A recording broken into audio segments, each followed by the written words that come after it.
Nome: Paulo Freire. Data de nascimento: 19 de setembro de 1921. Local: Recife, Pernambuco. Cor dos olhos: castanho. Raça: humana.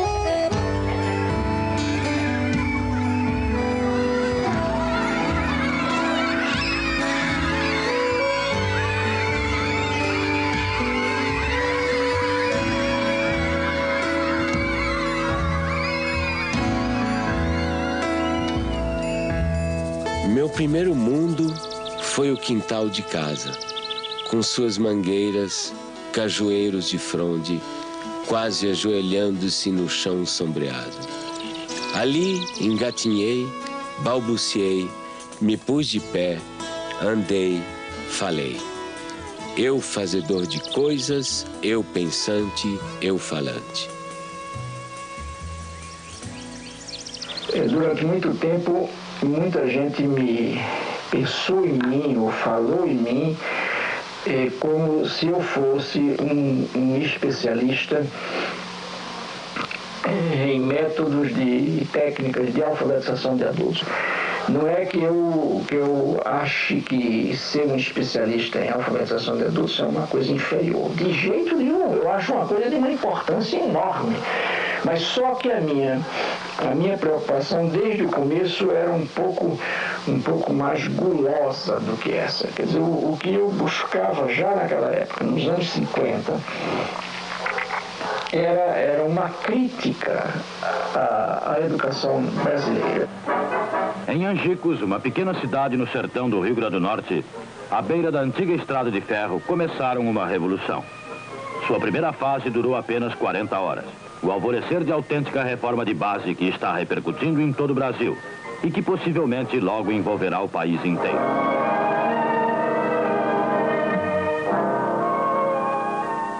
Eu tinha 6 anos de idade e tenho várias lembranças de lá, do Círculo da Cultura. Aprendi a ler sentada no colo do meu pai. Isso me fascina. Recordar o passado é viver 2 vezes. Eu sempre soube viver 2 vezes. É sofrer. Não, é viver 2 vezes. É melhor viver 2 vezes. Olha, pela maioria, eu sempre soube que era viver. Recordar o passado é viver 2 vezes. Recife. Ninguém mais pode ficar indiferente ao problema do analfabetismo em nosso país. As soluções aí estão.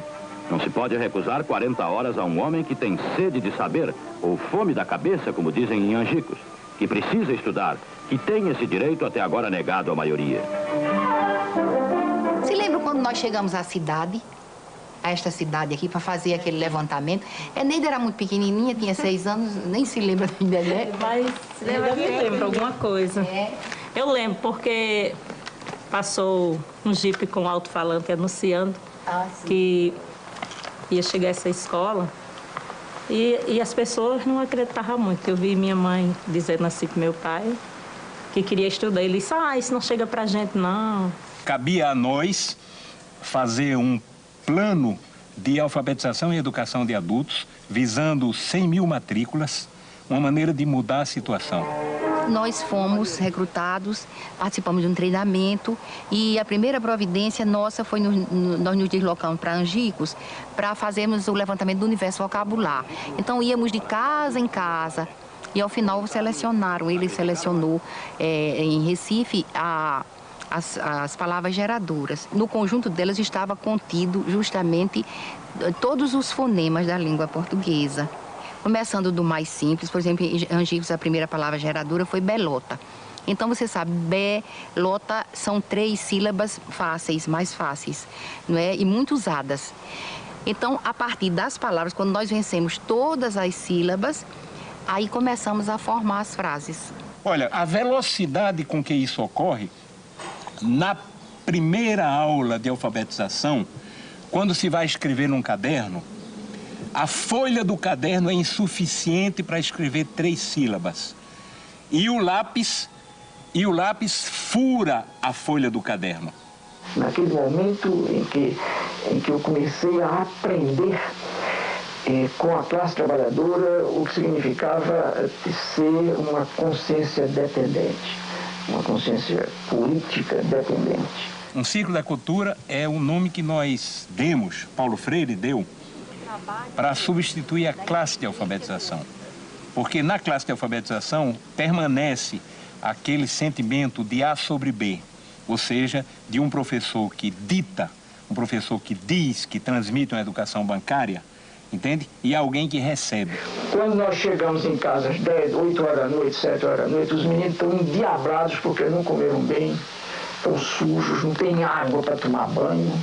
Os meninos estão com fome, chateados, cansados, aborrecidos e impertinentes, e nós não podemos deixar de dormir, porque no dia seguinte, às 4 horas da manhã, a fábrica apita para acordar o bairro inteiro. E aí dizia ele: agora, como é que o senhor vai querer que, com uma situação como essa, a gente tenha o diálogo que o senhor quer? E eu morto, quer dizer, o homem fez naquela noite uma análise de classe que eu não tinha sido capaz de fazer. Noite após noite, 1 hora por dia, aula. E é o voto. Quem vende o voto não pode mais reclamar trabalho. Quem vende o voto é a massa. O povo vota com consciência. A política, né, na época, havia muita pressão, né, aos movimentos sociais e nós estávamos em pleno trabalho de alfabetização em 64, quando houve o golpe. E quem estivesse naquela escola estudando, quando viesse, aí pegava aquele povo todinho e levava, prendia. Sim, aí todo mundo ficou com medo, né?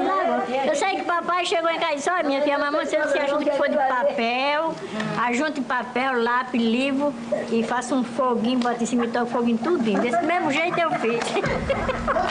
A mesma coisa eu fiz. Eu peguei todo o meu material, que eu tinha os slides, tinha tudo. A pena que eu tenho, se lembra daquele projetor, que era um projetor a gás, que eu ficava até não sei que hora da noite bombando, e a lâmpada Coleman, tive que dar fim a tudo, porque eu enterrei no muro da minha casa. Tenho a convicção de que o Brasil seria outro hoje se essa atividade não tivesse sido interrompida brutalmente, pelas razões que foi, ou seja, para inviabilizar exatamente a emergência desses que o projeto político pretendia e conseguiu que continuassem como excluídos. O objetivo foi esse, não foi outro. Não era nada pessoal contra Paulo Freire, contra mim, contra quem participou dessa atividade. E eu sempre me emociono e fico me lembrando, porque aquilo era feito com o coração. Com amor, né? Com amor. Sei votar, aprendi a escrever meu nome. Tive em outras escolas, mas o que mereceu mesmo, que descolou mesmo, que eu me orgulhei em dizer eu não sou mais analfabeto, foi Paulo Freire. Paulo Freire colocou o oprimido na história. Ele deu visibilidade a alguma coisa que estava lá historicamente sendo invisibilizada pela cultura dominante. Então, pondo no palco da história o oprimido, ele estava fazendo um ato revolucionário.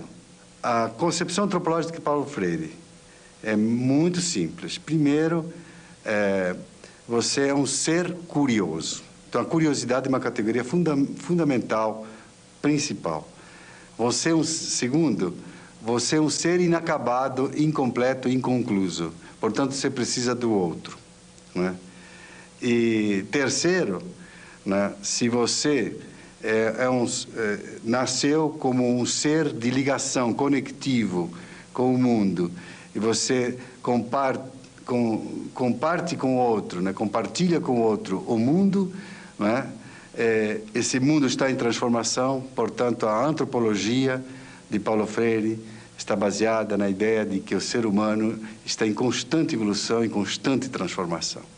Primeiro, se nós somos um ser curioso, a primeira coisa que vamos fazer é ler o mundo. Então, a leitura do mundo é um princípio fundamental da teoria do conhecimento de Paulo Freire. A segunda é a tematização. Pegar aquelas palavras geradoras, aqueles princípios geradores, aquilo que o povo conhece, no caso do método de alfabetização, né? Aquilo que o alfabetizando conhece, e descobrir o que significa. E a terceira é a problematização. Você vê, a problematização é o momento culminante do método freiriano. Então, por isso que Paulo dizia, não quero saber de ser conhecido apenas como alguém que inventou o método, porque exatamente o seu método está ligado à sua teoria de conhecimento e à sua antropologia. Professoras, professores, alunos e alunas, boa tarde. E nós já estamos em nosso horário de começarmos o nosso turno vespertino. Nós teremos as nossas atividades na sala do Lego, na biblioteca, atividades de agricultura, e com certeza será mais uma tarde de uma construção da nossa aprendizagem. Então, assim, ao iniciarmos a escola, fizemos a proposta aos servidores, aos trabalhadores da educação aqui. Vamos estudar Paulo Freire, vamos compreender a sua proposta de educação, essa perspectiva de humanização, de libertação, de conscientização. Então, assim, a escola não existia e depois veio Paulo Freire. Paulo Freire existia antes em nosso coração, como uma proposta de vida. E, assim, a proposta conosco, depois surgiu um espaço concreto para vivermos a prática dessa teoria. A gente tentando e era difícil mesmo. Como pegar um aluno que vem da roça, passa 2 meses em casa, 1 mês só aqui, e fazer esse menino, né? Aí o jeito foi o quê? Mergulhar nas leituras e aprender com esses teóricos, né? E a base da gente foi Paulo Freire pelo fato de ser uma coisa mais próxima da gente.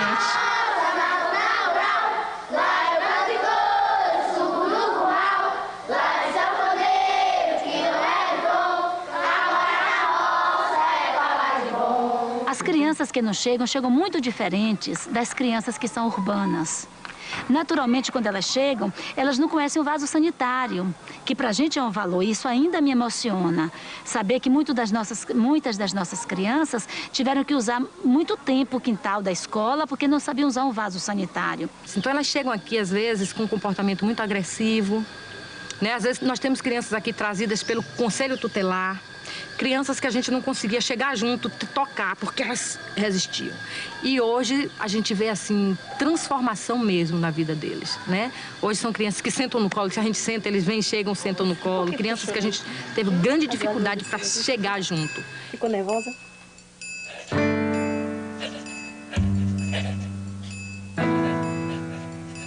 Para mim, o exílio foi profundamente pedagógico. Quando exilado, tomei distância do Brasil, comecei a compreendê-lo melhor. O exílio, rapaz, o exílio me deu muito.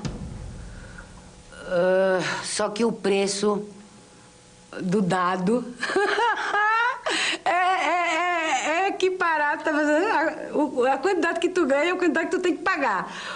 O preço é alto, o preço é e foi alto. Olha, eu só não te diria que eu me sentia destroçado, porque, afinal de contas, é muito difícil que eu me destroce, entende? Mas eu sofri profundamente. Então, havia dimensões da nossa cultura que me fustigavam, como, por exemplo, o gosto da comida. Nós, claro, tínhamos muita saudade do clima, da gente, da língua, né? Mas a estrutura familiar na questão da comida, por exemplo, do universo, né, da cultura, nós tínhamos tudo. Todo dia minha mãe arrumou feijão não sei aonde e galinha de cabidela que ela achava no mercado Las Vegas, trazia e fazia a jeba da galinha. Era uma comida que, se você entrasse, era uma casa pernambucana, era uma casa brasileira. E não há como sacrificar a sua identidade cultural. Eu nunca me senti melhor do que ninguém porque sou brasileiro, mas nunca me senti pior do que ninguém porque sou brasileiro.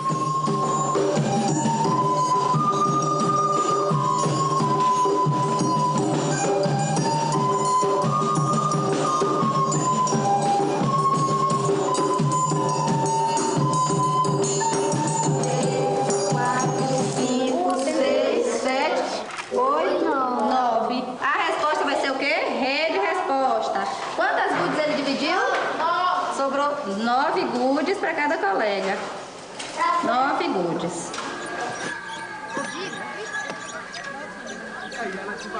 Isso aqui é uma ferramenta chamada sacho. Ele tem uma ponta justamente para poder fazer o quê? Para poder fazer a cova, né? Então nós vamos fazer a cova e a beterraba já está aqui. Nessa posição ela não pode entortar a raiz porque senão vai deformar. E aqui nós vamos fazer esse procedimento. Pronto, tá faltando. Coloque aí no local, um pouquinho mais, ó. A raiz ficou um pouco baixa. Ao retornarem para casa, eles levam daqui da escola algumas sementes. Cenoura, beterraba, das hortaliças que eles já cultivam aqui. Lá, eles têm o objetivo de, ao chegarem lá, passarem para os pais o conhecimento que eles acabaram adquirindo aqui ou então que reforçaram já tendo esse tipo de conhecimento. Lá, eles fazem o que fizeram aqui. Alguns já assim vendem, eles chegam falando, ó, a gente ganhou dinheiro, porque eu plantei o coentro, plantei alface, plantei isso aqui. E aí eles vendem isso e ganham dinheiro, né? Aí ensinei a meu pai, a fazer assim como o professor ensinou. E ele sempre ensina, traz a semente da planta, ensina como é que os professores lá ensinam para eles plantar. Eu digo, já aqui nós plantamos diferente. Nós chamei a terra toda. Ele, não, mãe, não é assim. O professor lá ensina para nós fazer arleira, samear a sementinha. Depois, se tiver junto, ele vai, arranca um pouco daquela muda para poder ficar mais embastido. Ele sempre conta tudo. O exercício de tornar-se capaz de ler e escrever exige de quem realmente aprende uma postura de sujeito que cria o seu próprio aprendizado. A comunidade freiriana, para nós, né, é esse conjunto de instituições, pessoas que partilham a identidade do legado de Paulo Freire, né? E o que significa isso?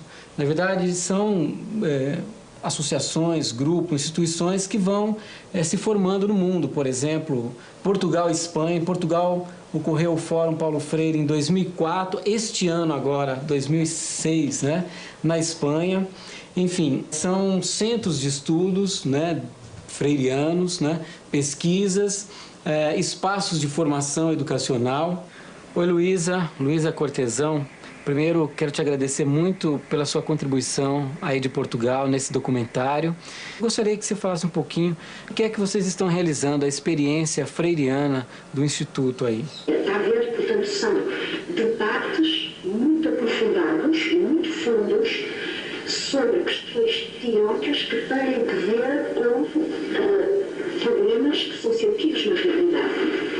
Fizemos, o título é Exclusão ou Exclusões, e fizemos, por exemplo, uma análise de problemas de exclusão social, de problemas de exclusão na saúde, de problemas de exclusão na justiça, de problemas de exclusão no trabalho, de problemas de exclusão na educação, e agora esse ciclo vai terminar com uma análise sociológica da problemática da exclusão.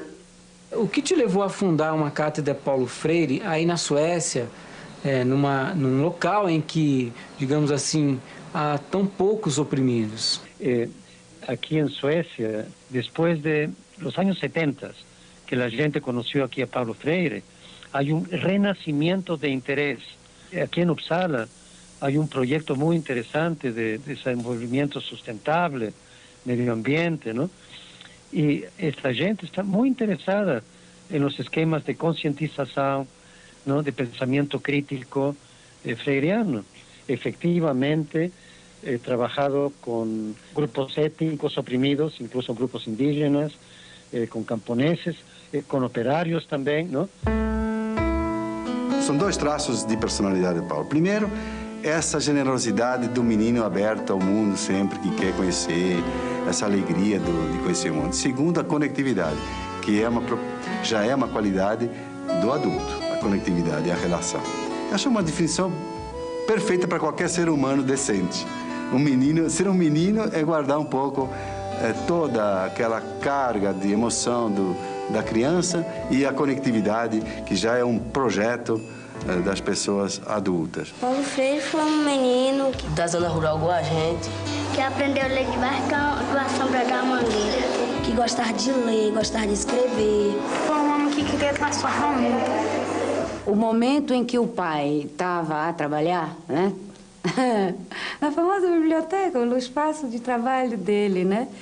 Eram momentos assim que as brincadeiras mais ruidosas nossas, né, tinham que ser, né, afastadas, porque o pai, quer dizer, são coisas que ficam assim, né? São mensagens, estás a perceber, que te marcam rotundamente o corpo, né? Ele era uma pessoa frágil à maldade humana. E minha mãe sustentava a reversão disso no sentido: acorda, Paulo! O que é que você está pensando da vida, Paulo? O que é isso? O mundo é isso mesmo, Paulo? O paizinho nunca foi, assim, um pai no sentido de um pai físico muito constante. Não foi, isso não tem problema nenhum, digo isso mesmo, porque assim eu o percebia. Mas, no entanto, estás a ver, quando o desgraçado estava presente, mas ele estava presente com interesse, que, putz, imagina, era amplamente suficiente. Um homem extremamente humano, né? Extremamente bondoso, mas que também sabia ser muito duro quando era necessário com as pessoas, né?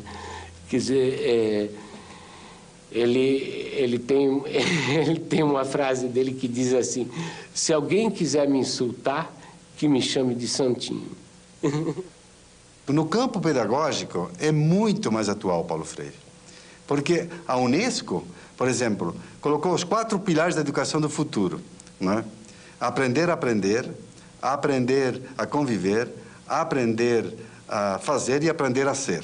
São esses 4 pilares. Isso está dentro da teoria de Paulo Freire. Só que Paulo Freire acrescentaria um 5º, aprender por quê, contra quem, a favor de quem. Ele politizaria muito mais esses 4 princípios, 4 pilares da educação do futuro, evidentemente. Ele sempre coloca a questão do porquê. Vocês sabem o seguinte, que o computador, ele é feito de partes. Nosso trabalho aqui parte da realidade desses educandos que vêm da zona rural, né? A gente procura estar trabalhando com tudo que é próprio do cotidiano deles, mas a gente não permanece, né, nessa realidade. A gente começa a trabalhar justamente inserindo a internet, a informática, né, nessa vivência dele aqui, para que ele transforme essa vida. E abrindo possibilidades novas para eles, né? São 600 crianças divididas em 3 grupos. 3 grupos de 200. Enquanto nós temos conosco 200 crianças imersas numa educação formal, nós temos 400 crianças em suas casas, sendo visitadas pela equipe itinerante. Então, lá na roça, a equipe itinerante corrige atividades, dá orientações, trabalha com a questão da agricultura, que já é trabalhada aqui, mas fortalecida em casa, porque as crianças ensinam também aos seus familiares. E a equipe itinerante faz uma avaliação desse trabalho, assim, que a escola orienta para o aluno executar em sua casa. 2 mais 5. 7. 4 mais 1. 5. Então, a senhora tem que dedicar, assim, dar um tempo para ela, para que ela possa estudar. Porque a gente sabe que ela ajuda a senhora na lavoura, mas ela tem que ter, assim, um tempo disponível todo dia para fazer a atividade dela. Tem pais que dizem assim, que 2 meses em casa, eles ainda dizem assim, professora, não deu tempo para os filhos fazer as atividades. Porque, às vezes, eles tiram os filhos das atividades que levam para casa para pôr na mão de obra. Porque tem que ajudar nas despesas da casa. Eu estou trabalhando agora com atividades de artes. E essas atividades é uma atividade que desenvolve a coordenação motora, cognitiva e também ajuda no desenvolvimento da criatividade de cada criança. Ó, o restante fica em silêncio e vai terminar a tarefa, tá certo? Tá. Ali, um cantinho, por favor. Nadson, pode vir, Nadson.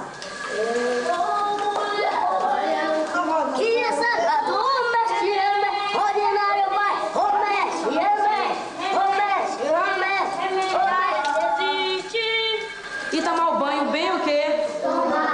Passar o sabonete no corpo, atrás, no banho, tira a calcinha e tipo os meninos tiram a cueca. Lave a parte íntima de vocês bem lavada. Fica lá sujinho, Aí vai criando sujeirinha, sujeira, sujeira, e daí cria dó.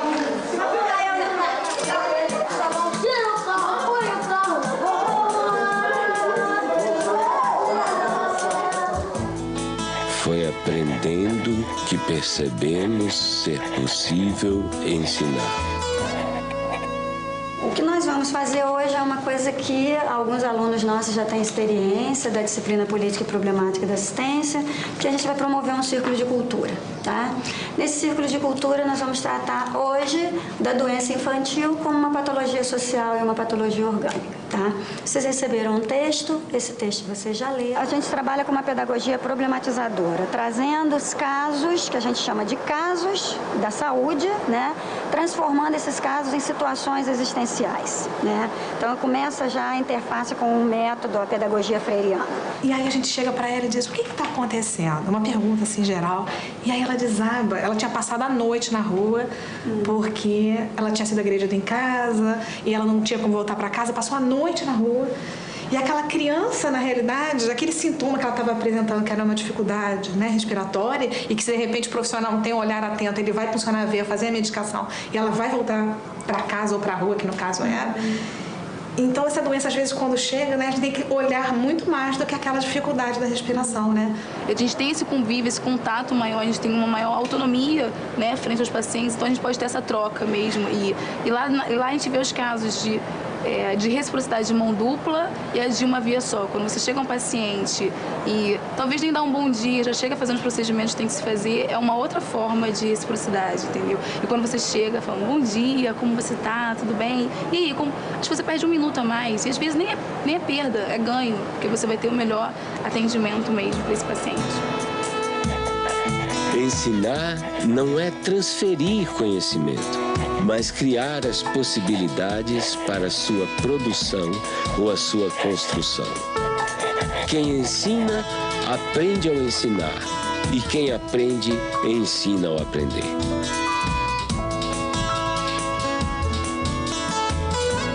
Pedagogia do Oprimido, que é um livro que já estava praticamente pronto em 68, mas que saiu publicado pela primeira vez em 70, e que é o principal livro do Paulo Freire, o mais importante. Há pouco tempo encontrei esse livro, Pedagogia do Oprimido, 15ª edição. E aí, quando abri o livro, me surpreendi com uma série de anotações do próprio Paulo Freire, do punho dele. Ou seja, é bom até avisar os leitores que a edição autorizada para ser lida mesmo é da 16ª em diante da Pedagogia do Oprimido, porque ele corrigiu o livro todo. Mas o que é mais interessante, isso contesta, é uma das provas do rigor do Paulo Freire com relação ao pensamento. Eu considero a obra de Paulo Freire, e ele também a considerava, eu ouvi depoimentos dele nesse sentido, não como uma obra do terceiro mundo. Ele disse, eu não quero escrever uma pedagogia exclusiva para o terceiro mundo, né? Eu acho que colocar Paulo Freire no terceiro mundo e sectarizá-lo no terceiro mundo significa não querer ver a opressão na sua totalidade que vem do primeiro mundo.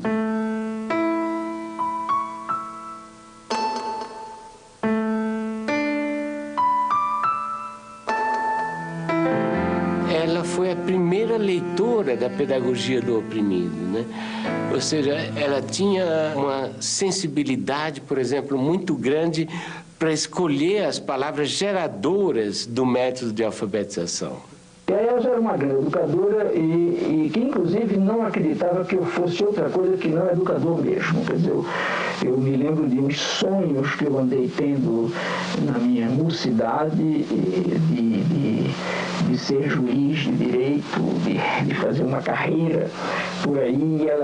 E ela me dizia, rindo, apesar de todo o respeito que eu tenho pela magistratura, eu acho que você é mesmo um educador. Porque era um diabo de um amor, rapaz. Tão soberanamente amor. Mas amor no sentido de desprendimento. Amor no sentido de consciência do outro. Olha só que coisa, né?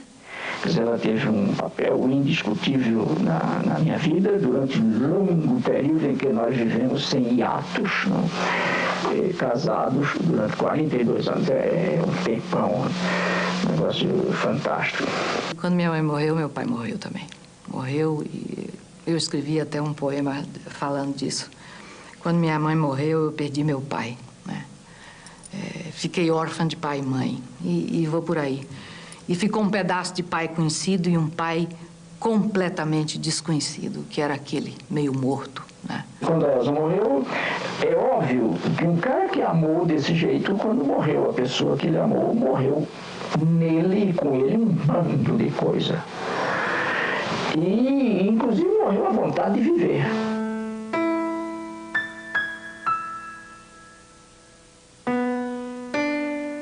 Eu encontrei um Paulo maduro, um homem seguro, um homem cortês, extremamente amoroso, criativo e que se oferecia a mim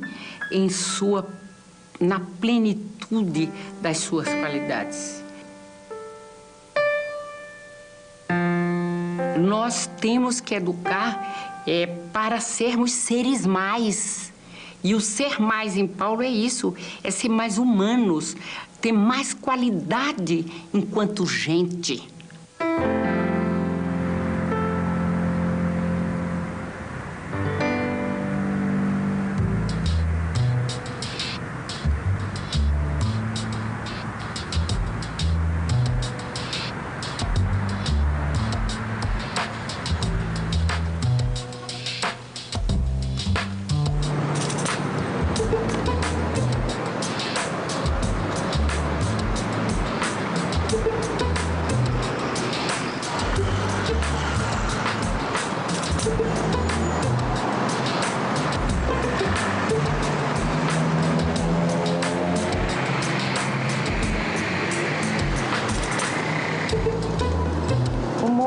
É um movimento de alfabetização, né, que surge junto às camadas populares, buscando uma nova maneira e uma nova perspectiva de alfabetização, né, vinculada principalmente a esse pensamento e essa filosofia freiriana.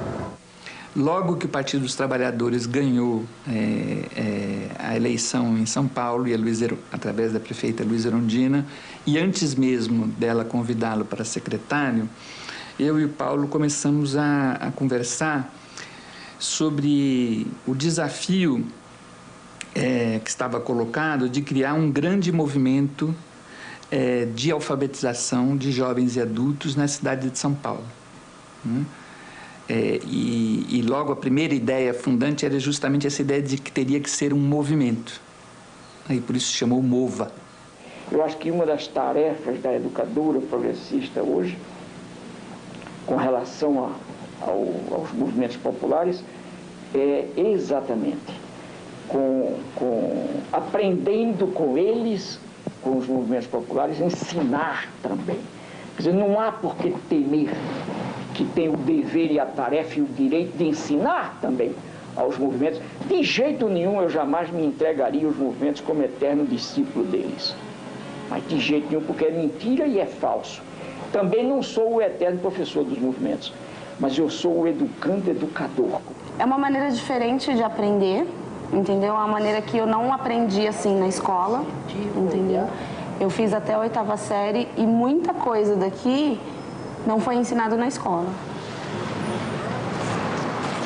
Aqui dentro do estado de São Paulo, trabalhando com esse público de catadores de materiais recicláveis e através da alfabetização, da leitura, da escrita, da matemática, das ciências, está ajudando as pessoas a se envolver um pouco mais nesse contexto e entender um pouco mais esse trabalho que elas fazem. E está instrumentalizando principalmente para que eles possam ser aceitos e inseridos dentro da sociedade que a gente vive. Eu não sabia como lidar com o preconceito das pessoas, entendeu? E aqui nas aulas eu estou aprendendo como lidar com isso, entendeu? O pessoal fala, nossa, mas você cata lixo? Não, eu não cato lixo, eu reciclo, entendeu? Lixo é o que você faz na sua casa.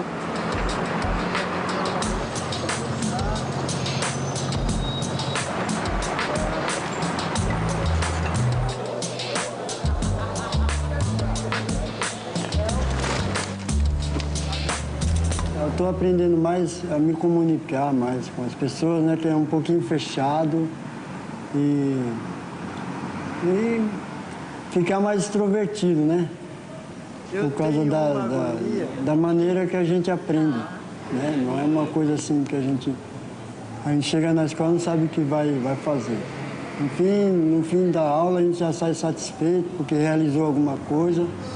Depois que a gente criou essa poesia com esse tema, coletividade, o que teve de importante com isso depois? Muito importante por quê? Porque a gente é capaz de fazer uma poesia, né?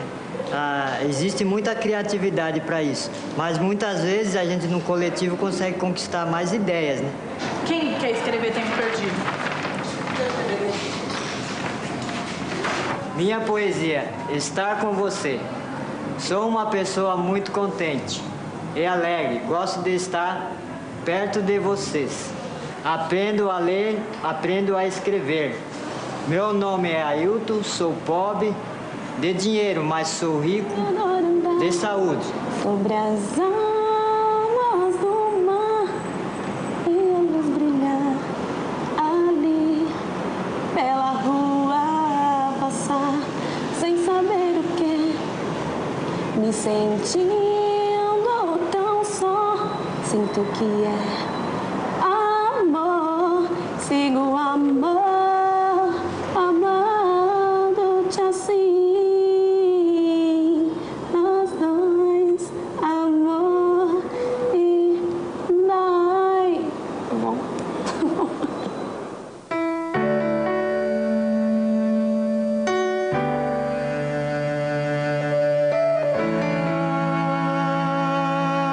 Acho que a gestão de Paulo Freire à frente da secretaria marcou, né, para sempre a possibilidade, né, do desenvolvimento de uma educação pública, popular e democrática. Eu acho que houve uma preocupação, né, muito profunda com valorizar, né, a figura dos educadores e das educadoras da rede municipal. E aqui é preciso fazer um parênteses para dizer que eram considerados educadores e educadoras não só os professores, mas todas as pessoas que constituíam, né, o espaço da escola, a merendeira, o zelador, os funcionários, né? Eu sou um intelectual que não tem medo de ser amoroso. Eu amo as gentes e amo o mundo. E é porque amo as pessoas e amo o mundo que eu brigo para que a justiça social se implante antes da caridade.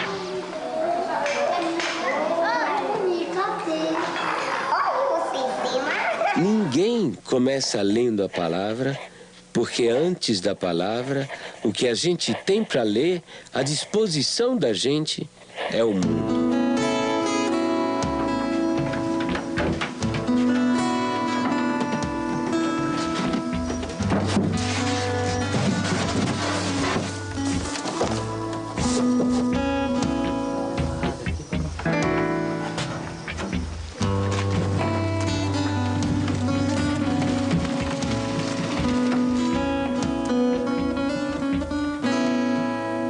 Se não tivesse esse curso aí, né?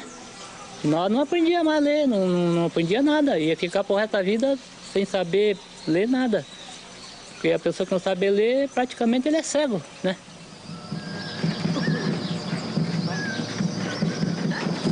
Vamos, peixe.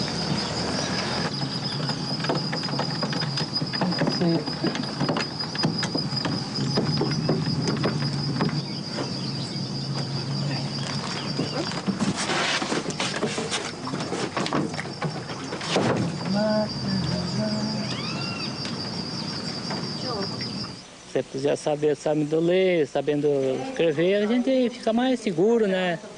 Tem mais jeito para chegar, conversar, né? Então, nós gostaríamos de saber se esse projeto que nós estamos trabalhando com vocês, se desenvolveu alguma coisa boa. Por isso que eu escolhi uma palavra para comentar com você, para comentar nesta aula, né? Então, essa palavra é cidadania. Chega em casa, olha, que a professora me deu isso, tem essa lição para me fazer.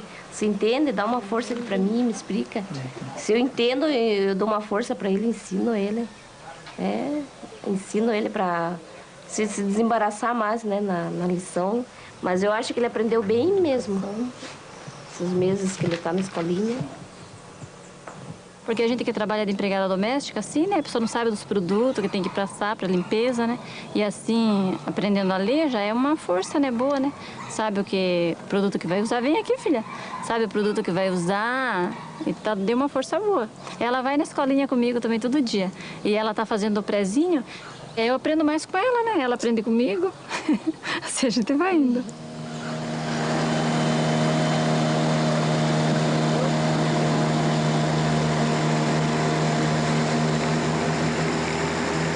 Comecei a dar aula para eles, eu pensei que eu não fosse conseguir, né? Eu pensei que eu não fosse conseguir devido à dificuldade deles, porque eles chegaram para mim cruz, né? Não sabiam nada. Aí eu comecei, passou umas 2 ou 3, acho que não chegou a um mês de aula, chegou uma das alunas e falou: ah, Miriam, eu consegui ir na Previdência Social, sozinha. E fiquei até emocionada, né? Quando eu vi assim, né, o Ministério, né? Aí, olhei assim, aprendi a ler. Para mim era uma emoção. Porque na época que a gente era jovem, eu não podia, não tinha oportunidade para estudar, né? Eu só trabalhava. Então, eu dei graças a Deus, né? Por essa oportunidade, né? Que a gente teve agora de estudar, porque tudo tem seu tempo, certo, né? A alfabetização é uma experiência criadora. E significa que o alfabetizando tem que criar, tem que montar, para usar uma expressão mais técnica, o seu sistema de sinais gráficos. Quer dizer, ele tem que ser, no fundo, o arquiteto desta produção ou desta criação, obviamente ajudado, ele ou ela, ajudado pela educadora ou pelo educador. Para mim, deu muito serventia, né? Porque eu tinha problema de falta de letra. Para me escrever, eu comia muitas R, eu trocava assim, sabe? Agora não. Já estou bem melhor, graças a Deus. Quando eu vou no banco sacar dinheiro, qualquer coisa que eu vou fazer no banco assim, eu já não vou com aquele medo que eu tinha, sabe? Então eu já vou ciente do que eu estou fazendo, né? Nosso Vale do Ribeira aqui, o Iguape, o que se faz mais necessário para nós aqui dessas coisas ou de mais alguma coisa que você não falar? Em primeiro lugar, estudo, né? Em segundo, para mim, é emprego. E vindo a indústria, fábricas, essas coisas, aí gera emprego, né?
E outra pessoa aprendendo a ler e escrever pode pegar também pode arrumar um outro serviço melhor, né?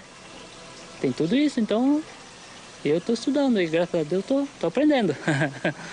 Vamos ver se chegou lá, né? A família é o maior bem que a gente tem.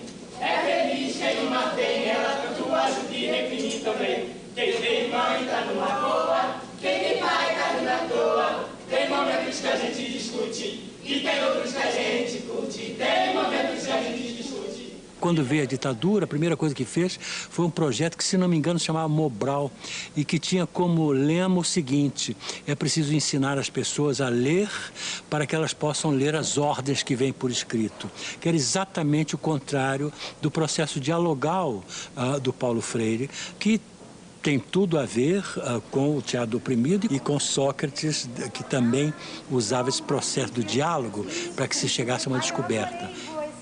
Agora, para que você atinja o conhecimento, não basta ter a informação. É necessário juntar a informação que você recebe com aquelas que você já tinha e daí poder concluir com uma decisão ética, com uma ação ética, não é? São esses os momentos do conhecimento real. E o ensinar, se a gente não recebe daquele a quem ensina nada, nós vamos estar pondo na cabeça dele algumas informações que podem ser verdadeiras, mas que não vão servir para nada, e na nossa cabeça nós vamos apenas estar despejando alguma coisa que temos sem nada receber em troca.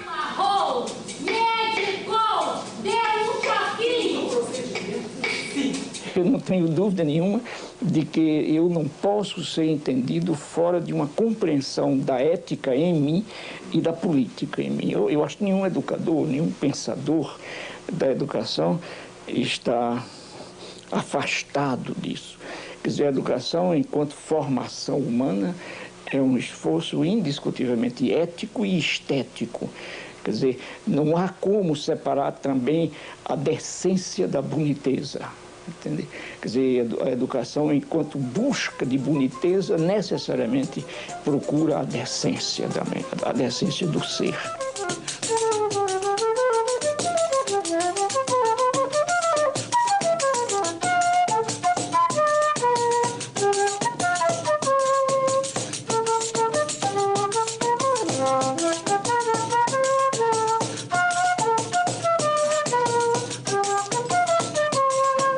Os instrumentos, eles são um meio de transporte para a música que está dentro de cada um de nós, né? E a gente tem que desenvolver, é importantíssimo que o aluno primeiro, ele desenvolva essa noção dos sons mais agudos, dos sons mais graves, da percepção dos sons, antes de entender a música no papel.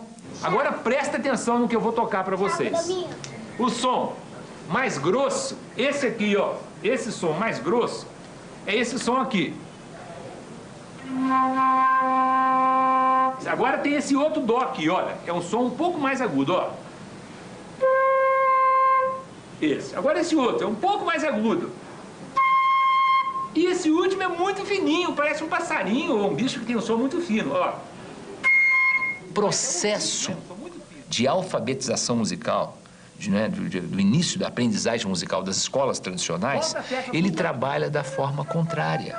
E aquilo que me motivou a desenvolver esse trabalho a partir da perspectiva freiriana. Então, o aluno, ele levanta, digamos, a nota Dó, né? Dó, Ré, Mi, Fá.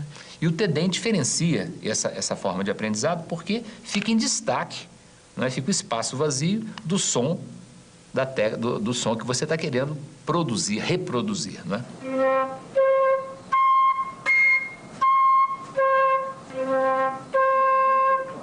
Qual foi? Isso, muito bem, os dois acertaram. A ecopedagogia é um capítulo da pedagogia do oprimido. Por quê? Se a gente considera a Terra como um ser vivo e em evolução, hoje essa Terra é um grande oprimido. Nós vivemos de forma insustentável. Nós temos tudo para destruir o planeta, não pelas bombas atômicas. Nós podemos destruir hoje o planeta pelo modo insustentável de vida que vivemos nesse planeta. Então, nós temos que refundar os princípios da pedagogia para que ensine as crianças, jovens e adultos a viverem de forma sustentável, a terem um estilo de vida sustentável. Então, eu creio que esse vai ser o grande tema do século XXI. E Paulo Freire é esse educador do século XXI, porque estava extremamente ligado a essa temática da sustentabilidade. Quer dizer, há pessoas que me consideram um sonhador, e eu sou um sonhador, mas não um sonhador maluco. Entendeu? Mas há pessoas que me consideram um idealista, mas um idealista perigoso. Entendeu? E para mim, não. Para mim, a esperança faz parte disso que a gente vem chamando natureza humana. Eu gostaria de ser lembrado como um sujeito que amou profundamente o mundo e as pessoas, os bichos, as árvores, as águas, a vida.